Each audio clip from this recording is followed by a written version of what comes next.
હવે રાજ્યમાં વરસાદનું જોર ઘટી રહ્યું છે, પરંતુ આવતીકાલે એટલે કે 10 સપ્ટેમ્બરે પણ રાજ્યમાં વરસાદની આગાહી કરવામાં આવી છે. આગાહીકાર અંબાલાલ પટેલે આગાહી કરી છે. તો ક્યાં શું પરિસ્થિતિ રહેવાની છે, કયા વિસ્તારમાં વરસાદી માહોલ રહેશે, વિંડીના માધ્યમથી સમજીશું. નમસ્કાર, આપ જોઈ રહ્યા છો ઝી 24 કલાકના ડિજિટલ પ્લેટફોર્મ પર આપનું સ્વાગત છે. હું છું આપની સાથે વત્સલ. વિંડીના માધ્યમથી પણ સમજીશું. હવે રાજ્યમાં વરસાદનું જોર ઘટી રહ્યું છે. આજે સવારે એટલે કે 9 સપ્ટેમ્બરે સવારે 6 વાગ્યાથી 12 વાગ્યા સુધીમાં 22 તાલુકામાં વરસાદ નોંધાયો છે. એમાં પણ દક્ષિણ ગુજરાતના જે તાલુકાઓ છે એ તાલુકાઓમાં વધારે વરસાદ છે. વલસાડના વાપીમાં 1.5 ઇંચ જેટલો વરસાદ પડી ગયો છે.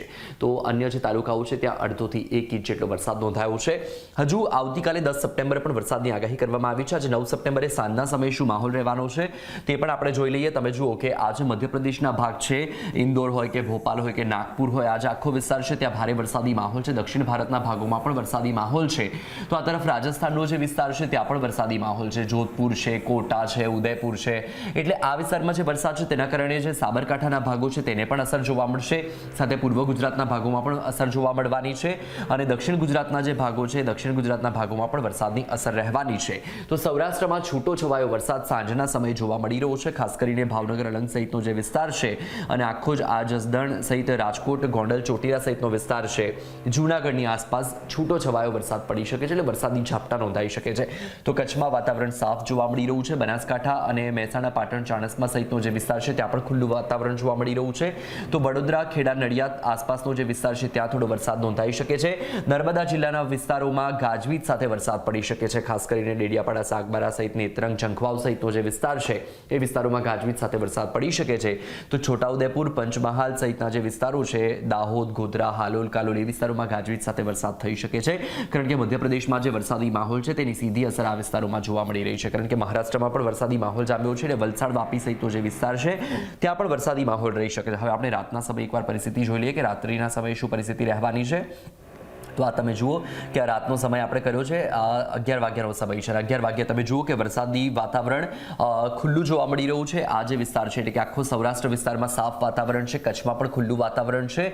તો ઉત્તર ગુજરાત આખું ખુલ્લું વાતાવરણ છે. અમદાવાદ અને તેની આસપાસના જે વિસ્તાર છે તે વિસ્તારોમાં વરસાદી માહોલ રહી શકે છે. સાથે જ આજે નર્મદાનો કેટલોક વિસ્તાર છે ત્યાં વરસાદી વાતાવરણ રહી શકે છે. તો સુરતની આસપાસ, નવસારી સુધીમાં વરસાદી ઝાપટા જોવા મળી શકે છે. બાકી વાતાવરણ ખુલ્લું છે એટલે રાત્રે 11 વાગ્યા આસપાસ વરસાદની શક્યતા એકદમ નહિવત છે. હવે આપણે જોઈ લઈએ આવતીકાલે સવારે 6 વાગ્યાનો સમય છે. તમે જુઓ કે 6 વાગ્યા ફરીથી થોડો વરસાદી માહોલ બની રહ્યો છે. ખાસ કરીને આજે દાહોદ, ગોધરા સહિતનો જે વિસ્તાર છે, સાથે વડોદરા પણ આવરી લેશે વરસાદ. એટલે તમે જુઓ કે દાહોદની આસપાસનો વિસ્તાર, છોટાઉદેપુર, પંચમહાલ સહિતનો જે વિસ્તાર છે એ વિસ્તારમાં ગાજવીજ સાથે વરસાદ થઈ શકે છે. કારણ કે તમે જોઈ રહ્યા છો અહીંયા કે સીધું આજે ઇન્દોર સહિતનો વિસ્તાર છે, ઇન્દોર, ભોપાલ અને આખો જ આ જે વિસ્તાર છે નાગપુર, આખા વિસ્તારમાં ભારે વરસાદ છે અને એ વરસાદની અસર સીધી આ વિસ્તારોને થવાની છે. કારણ કે મધ્યપ્રદેશની સરહદને અડીને આવેલા છે ગુજરાતના, પૂર્વ ગુજરાતના વિસ્તારો, અને તેને કારણે તમે જો દાહોદ, ગોધરા, હાલોલ, કાલોલ સહિતના જે વિસ્તાર છે, લુણાવાડા સહિતના જે વિસ્તારો છે એ વિસ્તારોમાં વરસાદ ગાજવીજ સાથે થઈ શકે છે. વડોદરામાં પણ અસર થઈ શકે છે. સાથે ભરૂચ અને નર્મદાનો જે વિસ્તાર છે એ બંને જિલ્લામાં પણ મધ્યમ વરસાદ વરસી શકે છે. તો સુરતની સાથે નવસારી, વલસાડમાં પણ હળવોથી મધ્યમ વરસાદ વરસી શકે છે. આવતીકાલે સવારે 6 વાગ્યાનો સમય છે.